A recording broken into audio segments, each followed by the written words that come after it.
మీకు అసలు ఎలా సాధ్యమైంది? అంటే ఒక 6 ఏళ్ల పిల్లవాడైనా అమ్మాయినా 3 ఏళ్ల పిల్లకి పాడాను. 3 ఏళ్ల పిల్ల.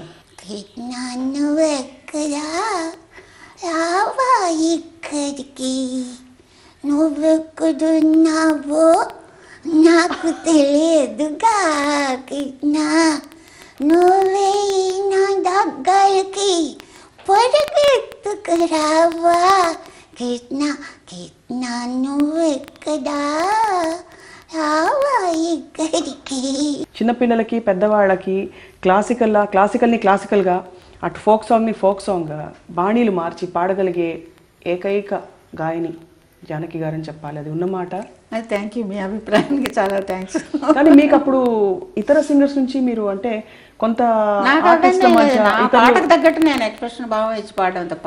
ఇంకోటి ఏంటి, ఇప్పుడు పాడే పిల్లలు బాగా పాడుతున్నారు కానీ అందరి గొంతులు ఒకటిగానే ఉంటున్నాయి. ఎవరు ఏది పాడుతున్నారో తెలియట్లే. ఇంతకుముందు మీరు పీలీల గారు, సుశీల గారు, జమునారాయణ అందరి గొంతులు గుర్తుపెట్టేవాళ్ళు, జిక్కి గారు అన్నీ. ఇప్పుడు ఎవరన్నా గొంతులు గుర్తుపట్టలేకపోతున్నారు. మీ తరంలో కొద్దిగా కాంపిటీషన్, పోటీ తత్వం ఉండేదా ఇతర సింగర్స్ నుంచి? పోటీ అంటే ఏముంది, ఎవరు కావాలి. ఇప్పుడు మీరు ప్రొడ్యూసర్ అంటే నన్ను మీరు నేను కావాలని అడుగుతారు, నేను వచ్చి పాడతాను. ఇప్పుడు ఇంకో ప్రొడ్యూసర్ సుశీల్ గారు కావాలంటే ఆవిడ వెళ్ళి పాడుతుంది. అంతే తప్ప ఆవిడ అక్కడ పాడుతుంది నేను ఎందుకు పాడకూడదు, నన్ను ఎందుకు పిలవకూడదు, ఇట్లాంటివన్నీ ఏమి ఉండవు. ఎవరిని పిలిస్తే వాళ్ళు వెళ్ళి పాడతాం అంతే. ఒక్కొక్క విషయం వింటూ ఉంటే కానీ మీరు ఒక్క పాట పాడితే నాకు చాలా ఆనందంగా, ఒక పల్లవి అయినా సరే, ఒక్క సాకి అంటాను, మీ ఏదైనా సరే మీ ఇష్టం.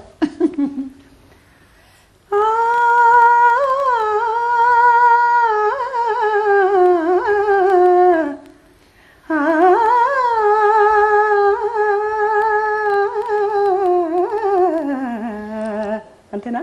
Very good. నెక్స్ట్ భయంగా ఉంది మీ ముందు పాట.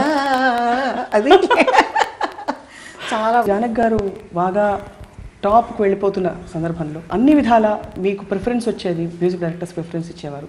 తర్వాత రెమ్యూనరేషన్ విషయంలో కూడా మీకే ఎక్కువ ఇచ్చేవారని చెప్పి వింటూ ఉంటారు. ఇది ఎంతవరకు నిజం అంటారు? నాకు ప్రాముఖ్యత ఇచ్చేవాళ్ళు అందరూ పాడేవాళ్ళే.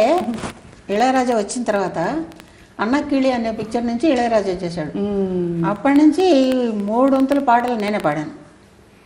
రెమ్యూనరేషన్ మరి ఇతరులు ఏం తీసుకుంటారో నాకు తెలియదు కదా.